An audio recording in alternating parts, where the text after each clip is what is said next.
Hi everyone. Just want to welcome you once again to my class. Last week when we met, I talked a lot about the background of our class and the expectations. I'll go over that again next time we're in person. You know that you're going to log into Canvas each time that our class meets, which is Monday through Thursday, and look for the video lesson as well as the assignment. And let's get started. The beginning of every school year seems to start with a review, which is nice because we need to review from time to time. Chapter 1 is going to start with real numbers and number operations. We're going to go back and review all of this. In this very first section, we're going to look at, as our goals, to identify the subsets, to graph and order numbers using a number line, and recognize and utilize the properties of real numbers. So talking about the subsets of real numbers, we have whole numbers, and that set of whole numbers will go 0, 1, 2, 3, and into positive infinity. Integers includes our negative numbers, so there's a negative infinity, and including 0, and into positive infinity. Rational numbers are numbers that can be written as a ratio.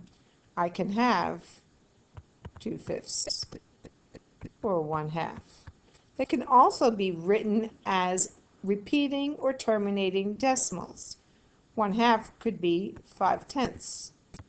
I could have 1/3, which is a ratio, 1/3, but I could also write that as a repeating decimal. So our rational numbers include any number that can be written as a ratio or a repeating or terminating decimal. And that leaves us with our irrational numbers. Those are numbers like pi, which written as a decimal neither terminate or repeat. Square root of 2. If you plug that into your calculator, you're going to see this never-ending decimal. And those are subsets of real numbers. These real numbers can be represented on a real number line, and we're going to graph them or plot the points. When I want to identify a point on a number line, I'm going to use a closed circle. These examples here are going to be graphed. We can first interpret this first one as square root of 9 is equal to 3. That will be a closed dot right at 3. My next is a negative improper fraction, which I can think of as being a -1 and 1/2.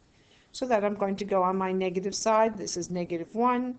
Halfway between would be that point.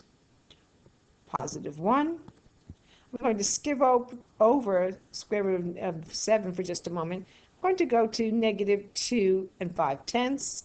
Again, -2 and 5/10. Now back to square root of 7. This, unlike square root of 9, is not a perfect square root. It falls somewhere in between the square root of 4 and the square root of 9. Square root of 4 is 2. Square root of 9 we know is 3. So it falls somewhere in between. And once again, if you took the square root of 7 and plugged it into your calculator, you're going to get some repeating decimal that's more than 2 but less than 3. So we're going to approximate it to be right there. Now another nice thing about putting them on the number line is now a visual that helps us to order these from least to greatest. If I wanted to do that, I would see the lowest would be a -2 and 5/10. I then would go in ascending order and have a -3/2. I would then go to 1, square root of 7, and square root of 9. So you see I can use that as an order or to compare two numbers. Talking about comparisons, we have 4 symbols that compare numbers. Less than or equal to, greater than or equal to. There are 2 ways that we can represent numbers using an inequality. In my first case, it states that 4 is less than 8. I can reverse that inequality and the numbers and get a statement that says 8 is greater than 4. When we start to solve inequalities, which we'll be doing later on in this chapter, we're going to solve, and sometimes our variable will be on the right. We always want to have the variable on the left In this case, x is greater than 2. If while I was solving, the way the equation inequality was set up, it came out to 2 is less than x, I would reverse it. On to properties of real numbers. Again, these are all things that you are familiar with. We have properties of both addition and multiplication. Commutative property tells me that I change the order, I reverse my numbers, and adding or multiplying will not change that end product. The sum or the product would be the same. In associative property, we're looking at parentheses or groupings. The numbers don't change position, but the groupings or parentheses do. In a minute, you'll see some examples. We have two identity properties, one that states any number, having 0 added to it will not change its identity. And again, any number, when we multiply it by 1, in this case, does not change its number. We have our inverse properties. Additive inverse says take a number and add it to its opposite. You'll get 0. In multiplication, take any number and multiply it by its reciprocal, and you'll get a product of 1, as long as that variable does not equal 0. And last, another you're familiar with is the distributive property. When you have a number and you're going to have a sum or possibly a difference in parentheses, you can go ahead and distribute that 7, and you'll have 7 times 3 plus 7 times 2, and then you simplify. Those are the properties that, again, you've already had some prior knowledge to. So before I end today's short introductory lesson, I'd like you to look at naming some of these properties on your own. Please pause the video, look at these 6 examples, and see if you can identify which property. You can easily turn to the list that I had and see which apply. So let's see how you did.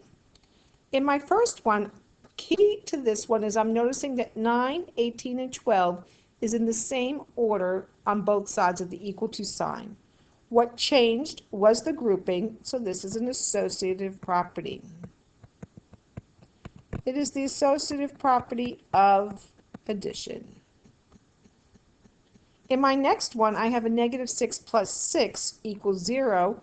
This is my inverse property of addition, additive inverse. Problem number 3. Looking at this, I see I have a grouping, and then I see that it is shared or distributed. So this is my distributive property.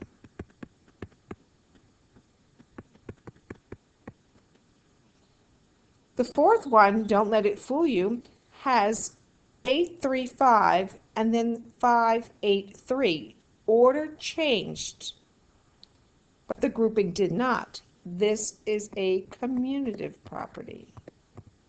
It's a little bit more complex than just an easy change of numbers. There was a grouping there. Number 5, 7 plus 0 equals 7. Identity property of addition.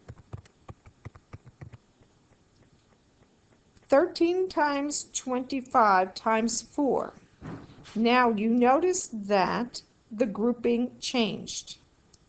This is going to be the associative property of multiplication. And one of the reasons why we use these properties is to do some mental math. This first setup to the left is a little bit more complex, but in the second one, I'm going to multiply 13 times 100, which can be done mentally. So you see that these properties are just a manipulation of the numbers to help us to multiply. Now there is one other part in this section that we'll cover at the beginning of our next lesson, which is reviewing those rules of adding real numbers. But for now, you're going to go back to your Canvas page and find your assignment, and I will catch up with you next class. Until then, have a good day. Thanks.